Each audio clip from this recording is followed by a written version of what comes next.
Sahabat Indonesia, kita jumpa lagi di Hot News kali ini. Apa yang hot hari ini adalah peristiwa peringatan 27 Juli yang kita kenal dengan istilah Kuda Tuli. Kerusuhan 27 Juli saat itu terjadi penyerbuan di kantor PDI Menteng tahun 1996, 2 tahun sebelum reformasi.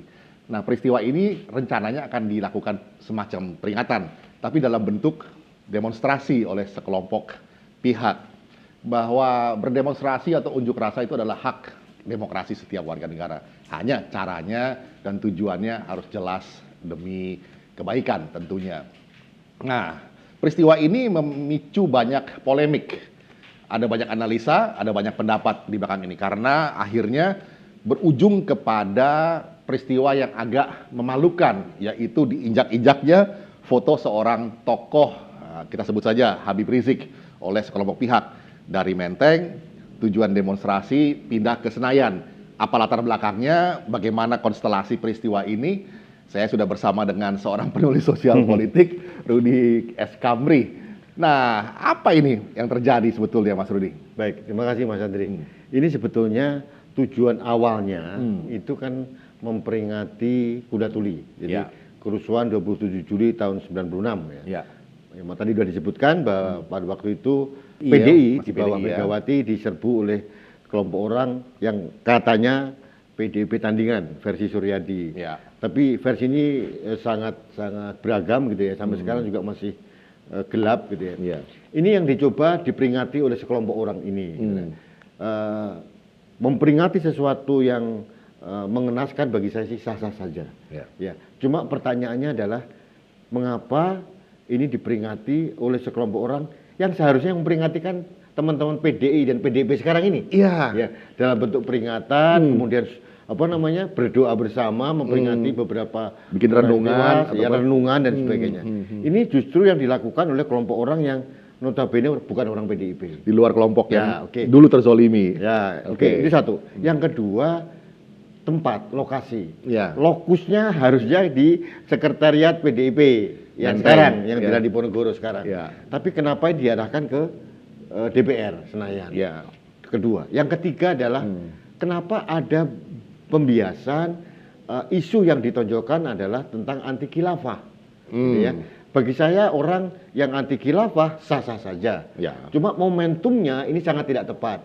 Apalagi dengan melakukan anarki dengan menginjak-injak foto. Bagi saya ini sangat tidak elok gitu ya. Jadi ini menurut saya justru ada sesuatu yang menunggangi, Mas Adi.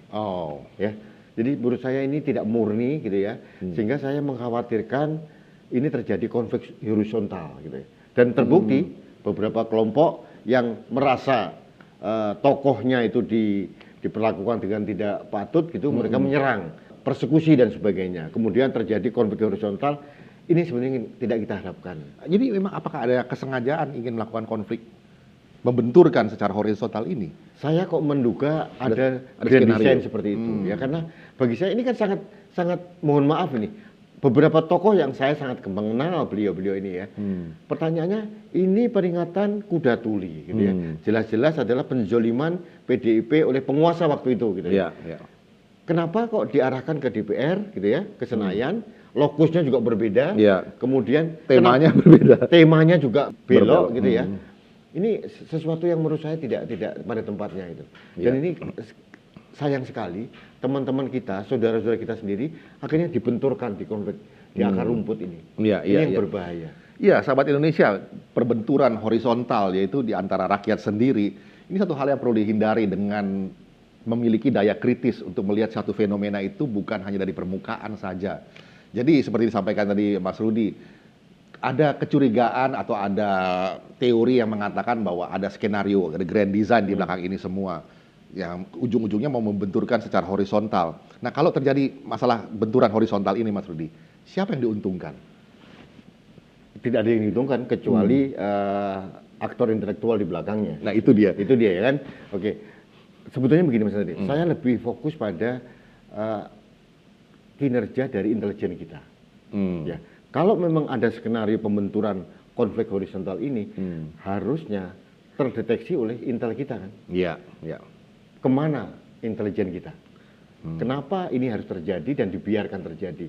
Kembali lagi, isunya adalah pembiaran oleh negara. Oh. Ini yang bahaya gitu. Ya, ya. Harusnya menurut saya bisa diantisipasi.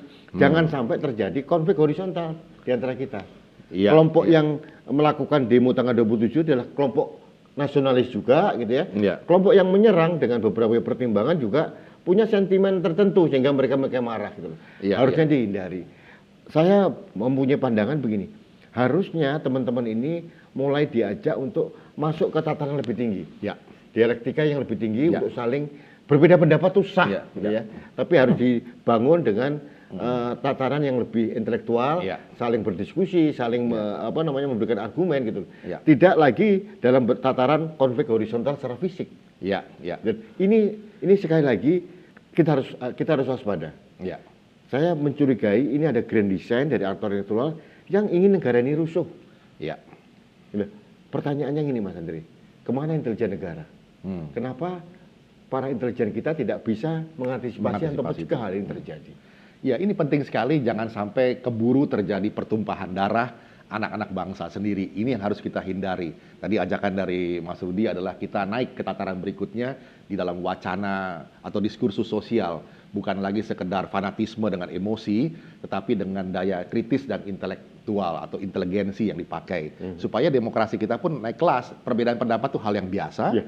Dan lagi gini Mas Andri, ini kondisinya kan kita lagi prihatin nih negara ini. Iya, betul. Masa betul. COVID-19 yang belum berakhir. Ya. Dan angkanya juga semakin naik. Ya. Kita sudah di atas 100.000 orang. Iya. Ya, itu luar biasa ini. Harusnya semua elemen bangsa menahan diri gitu ya. Ya, ya. Jangan terjadi benturan. Kalaupun ada perbedaan pendapat, oke, itu sah-sah saja dalam alam demokrasi, tapi medianya dan caranya juga harus tepat gitu. Persis. Tidak lagi dengan cara yang fisik gitu ya.